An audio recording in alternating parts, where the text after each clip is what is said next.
స్వాతి ఇక్కడ రా. Quota fabric అంటే ఏంటి? కోటా ఫ్యాబ్రిక్ అంటే ఏంటి? అంటే కోటా ఫ్యాబ్రిక్ అంటే ఏంటి లలిత? కోటా అంటే ప్యూర్ కాటన్ కోట మేడం. సమ్మర్లో బాగుంటాయి, లైట్ వెయిట్ కావాలన్న వాళ్ళకు బాగుంటాయి చాలా. అవునా, నిజమా? కోటా ఫ్యాబ్రిక్ అంటే ఏంటి? కోటా ఫ్యాబ్రిక్ అంటే మేడం కట్టుకునే వాళ్ళు, దీన్ని బాగా యూజ్ చేసేవాళ్ళు. నాకు అర్థం కాలేదు సార్. 2 hours later. అక్క మీరంతా బట్టి పడితే అక్కడ గూగుల్ సెర్చ్ చేసి చెప్తారు అనుకుంటారు. ఫైనల్ గా ఇప్పుడు ఒకరు బాగా తయారై వచ్చారండి, చూద్దాం ఏం చెప్తున్నారు. సత్య, కోటా అంటే ఏంటి? కోటా ఫ్యాబ్రిక్ అనేది రాజస్థాన్లో మ్యానుఫ్యాక్చరింగ్ అయింది మ్యామ్. ఒకసారి కోటా కట్టుకున్న వాళ్ళు వేరే ఫ్యాబ్రిక్కి ఇష్టపడరు.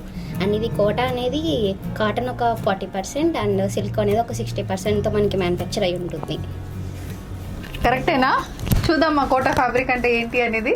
సో కోటా ఫ్యాబ్రిక్ అంటే ఏంటి? కోటా అనేది చాలా లైట్ వెయిట్ ఉన్న ఫ్యాబ్రిక్ అండి. కంప్లీట్ కాటన్ కానీ సిల్క్ కానీ దాంతో తయారు చేసిన ఫ్యాబ్రిక్ కోటా సారీస్.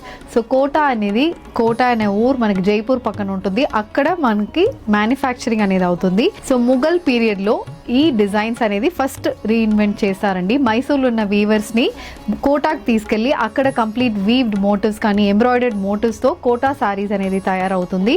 సో ఈ రోజు మనం summer special cotton Kota saris అనేది చూడబోతున్నాము.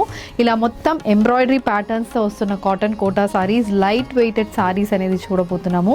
దీంట్లో ఇలా మనకి చికెన్ కారీ ప్యాటర్న్ కోటా సారీస్ కూడా మనకు ఉంటుంది. సో రంగ్ వర్ష సారీస్లో ఎంబ్రాయిడర్డ్ కాటన్ కోటాస్ కాకుండా printed cotton Kota, silk Kotas, complete zari weave Kota saris కూడా మీకు దొరుకుతుంది. సో ఏ డిజైన్ కావాలి వచ్చేసేయండి రంగ్ వర్ష సారీస్కి.